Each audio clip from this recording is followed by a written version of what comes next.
Alright guys, getting in super early on this one because I am excited. It is a Dodge Viper, 8.4 litres of V10 goodness. This is my favourite car, Gen 2 to be honest, but I'll take this one. And yeah, let's just get straight into it. Little guide on the latest time trial. First thing you gotta do, slipstream off the jet above your head. No, I'm only joking. First thing you gotta do is hit this braking point. I use this sort of white part of the wall on the side here as a kind of a judge for this braking point. And you're going to take a wide entry because you want to keep the car as settled as possible coming off the bank in, and then you've got to be kind of patient and wait to get back on throttle. You'll see what I mean now. And we're going to put it into third gear for this corner. See as I mean? Car bounces through there, wait for it, wait for it, wait for it, and power on, and then hit this bank in as smoothly as you can without too much steering lock on. Could have done that better. Now here's your second braking point, somewhere just before the 100-meter board, and you want to cut this corner a fair amount, really carry a lot of speed through the middle of the corner. And there's a couple of different lines you can take, and it depends how you want to take the braking zone after this one. So yeah, let's go take a little look at that now. So as you can see, keeping it in third gear, cut this quite a lot. You can run a little bit wider there. I prefer a tighter line. And then with this one, I like to brake early and then power through the corner, but you can actually brake later, carry a lot more apex speed, and then just try and sort it out on exit. So both those techniques seem to work for this corner. So let's just take a look at this one.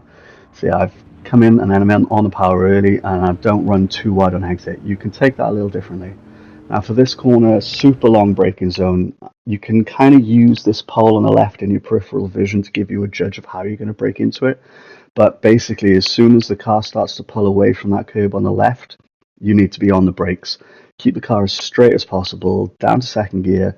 First, maybe for a bit of extra rotation. I didn't actually do that on this lap, but it does sometimes help. And again, really patient on the throttle. Don't forget, 8.4 litre V10, lots of torque. This thing wants to slide. All the way down, try and keep it relatively close to the apex, and then easy on the throttle, easy on the throttle. Only now are we full throttle. And it's only a short little dab, and we are braking somewhere around this 50-meter board.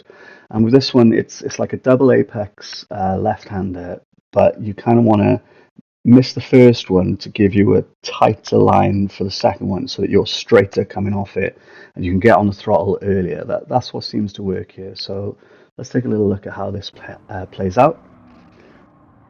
And there you go, we're clipping this second apex, but not the first one. And again, smooth on the throttle. And then here's a weird kind of corner. You brake earlier than you might think, cut through it quite early, and applying the throttle super early because you've got such a long straight, but it's this banked corner as well. And there seems to be a couple of different lines that work through this one. I was following a Ghost earlier that kind of went lower, and I've noticed now the latest, I think it's Jedi Racing again, his time, he kind of takes a higher line through it. This is kind of a mix of both. But what I've noticed is when you hit fourth gear, sometimes it helps you give a little bit of rotation through this corner that just tightens the angle so you don't hit that wall on the outside. Keep it pinned in fourth right up to 6,700 RPM, and hopefully that'll get you a goal time. So we got in early. Hopefully you guys get something out of this one. For those of you who don't know, I'm a controller player, so this lap was done on controller. At the time I recorded, it was 14th in the world, but like I said, this is super early days. And I know I've seen an optimal for me for a 12.7. I'd like to get like within half a second of that top time. So if I could get like a 12.5 by the end of this fortnight, I'll be super happy.